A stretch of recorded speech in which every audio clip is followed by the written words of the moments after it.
नमस्कार, मैं हूं आपके साथ प्रिया। आप देख रहे हैं TTN 24 न्यूज। आज की खबरों की शुरुआत कुछ बड़ी खबरों के साथ। एमपी भोपाल अगवा हुए नाबालिग बच्चों को 12 दिन बाद पुलिस नहीं कर पा रही है दस्तयाब। पत्रकार को किया जा रहा मानसिक रूप से प्रताड़ित, जबकि पत्नी और बच्चों का जीवन खतरे में है।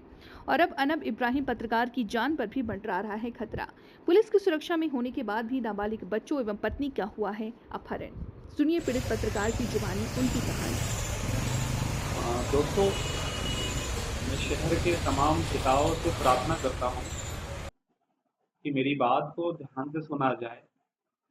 मैं क्राइम रिपोर्टर अनम इब्राहिम विगत 20 वर्षों से अपराध संवाददाता के पद पर कार्य कर रहा हूँ मध्य प्रदेश में। मेरे द्वारा कुछ समाचार इस्लाम मजहबी कट्टरवादी IPS इरशाद वली तत्कालीन DIG से संबंधित व मदरसों से जो अवैध रूप से संचालित मदरसे हैं उनसे संबंधित लिखे गए थे, जहां कट्टरवाद की पाठशालाएं चल रही थी। जिसके बाद इरशाद वली द्वारा मुझ पर अपने भारतीय पुलिस सेवा से प्राप्त वैधानिक शक्तियों का दुरुपयोग करके मुझ पर प्रकरण पंजीबद्ध किए गए। बाद में ऑनरेबल सुप्रीम कोर्ट ने सुओ मोटो लिया आरोपी इरशाद वली के विरुद्ध, IPS इरशाद वली के विरुद्ध। साथ ही साथ जो है NHRC के अंदर प्रकरण पंजीबद्ध किया गया, PCI के अंदर प्रकरण पंजीबद्ध किया गया, CID द्वारा, IP द्वारा जांच की जा रही है और जिला अदालत में परिवार आरोपी के विरुद्ध मेरे द्वारा दर्ज किया गया है। ऑनरेबल हाई कोर्ट में भी प्रकरण पंजीबद्ध है। उसके बाद से लगातार आरोपी अफसर अपने पद का पुरजोशी से दुरुपयोग करते हुए मुझ पर दबाव बना रहे हैं कि मैं सारे प्रकरण वापस लूँ। मैं IPS लॉबी का बहुत सम्मान करता हूँ, खाकी वर्दी का बहुत सम्मान करता हूँ, परंतु मैंने प्रकरण वापस नहीं लिए। 28 तारीख को 28/8/2024 को आरोपी के विरुद्ध जो है माननीय न्यायालय में हेयरिंग थी। उसके पूर्व से ही जो है 15-20 दिन पहले से ही मुझ पर दबाव बनाया जा रहा था कि मैं प्रकरण वापस लूं। तो ये बात मैंने घर से निकलना बंद कर दिया था। ये बात जब मेरी पत्नी को पता चली, वो कभी घर से बाहर निकली नहीं है, वो काफी इनोसेंट है। तो वो उसने डायल 100 को कॉल किया, जबकि मैं पुलिस सुरक्षा में हूँ।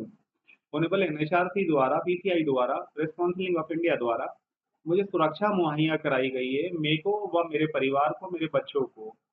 तो मेरी वाइफ जब पुलिस स्टेशन गई है तो TI थाना शाहजहानाबाद द्वारा मेरी पत्नी से कहा गया कि आपके पति तो खतरे में है ही है, लेकिन आपके बच्चों की भी जान जा सकती है।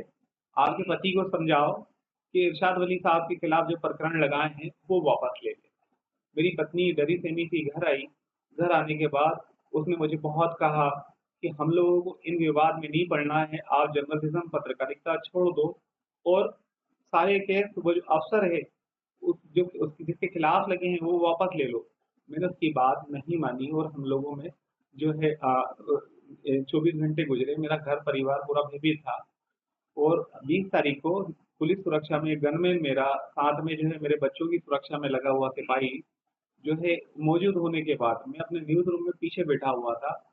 अचानक ही पुलिस द्वारा इरशाद वली ने, जो क्षेत्रीय पुलिस कुछ जो थाने में उसके अधीन आते हैं, उनका सहयोग लेकर मेरे बीवी बच्चों को डराकर उनका अपहरण कर लिया। मेरे द्वारा थाने में गुमशुदगी की जगह जो है अपहरण की रिपोर्ट लिखाना चाह रहा था मैं, मगर मेरे को दबाव बनाकर गुमशुदगी की रिपोर्ट लिखी गई। उसके बाद से 11 दिन गुजर गए हैं। मैंने अभी तक मीडिया में इस चीज़ को नहीं आने दिया। उसकी वजह ये थी कि मुझे लग रहा था कि और बदनामी होगी, लेकिन मेरे बच्चे बड़े हैं, बदनामी बड़ी नहीं है। मजबूरी में मैं ये वीडियो बना रहा हूँ। 11 दिन से मैंने दर-दर भटका हूँ। मैंने रिश्तेदारों में, मैंने परिचितों में, पहचान वालों में हर जगह ढूँढना चाहा, मेरे बच्चे कहीं नहीं मिले।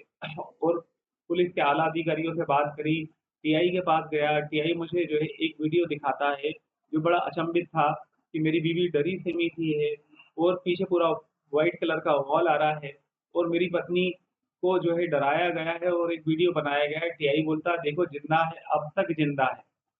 दस्तयाब नहीं किया, कहा जिंदा है और जेब में मोबाइल डाल के कहता है कि पत्रकार महोदय, अगर सलामती चाहते हो अपने परिवार की तो समझौता कर लो, बीवी बच्चे दस्तयाब कर देंगे।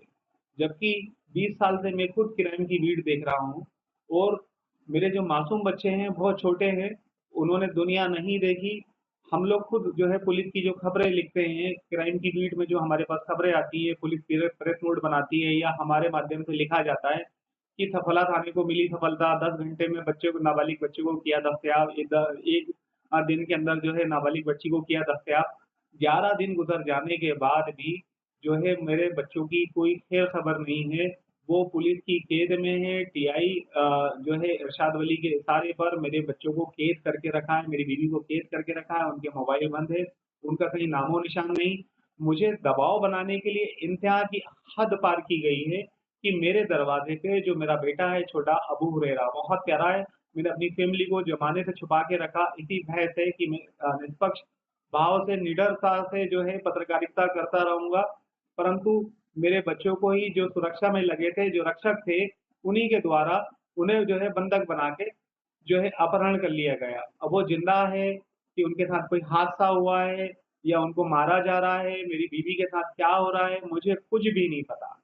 मैं प्रार्थना करता हूँ, अगर मेरे दोनों बच्चे या मेरी बीवी को कुछ होता है तो इसका जवाबदार जो है इरशाद वली, तत्कालीन आईजी होशंगाबाद, भोपाल जोन 3 का डीसीपी रियाज इकबाल और टीआई चौहान होगा। मैं बहुत परेशान हूँ, बहुत तकलीफ में हूँ, मुझे तोड़ा जा रहा है, मुझे मानसिक प्रताड़ना दी जा रही है। जो मेरे पत्रकार साथी थे जिन्होंने सीआईडी में, आईबी के अंदर, एनएचआरसी में इरशाद वली जो पुरजोशी से अपने पद का दुरुपयोग करते हैं, वो भारतीय पुलिस सेवा से प्राप्त वैधानिक शक्तियों का हर कहीं जो है अपनी दुश्मनी निकालने के लिए, जाति मफाद के लिए जो है दुरुपयोग करते हैं। अपने अधीन आने वाले थाने प्रभारी और टीआईओ से के सहयोग से वो उनकी कैद में, अगर मेरे बच्चों को कुछ होता तो ये सारे लोग उसके जवाबदार होंगे, जिम्मेदार होंगे। और आपसे कहना चाहूंगा आखिरी में कि अपने बच्चों का भी ख्याल रखें, क्योंकि बच्चों को अगवा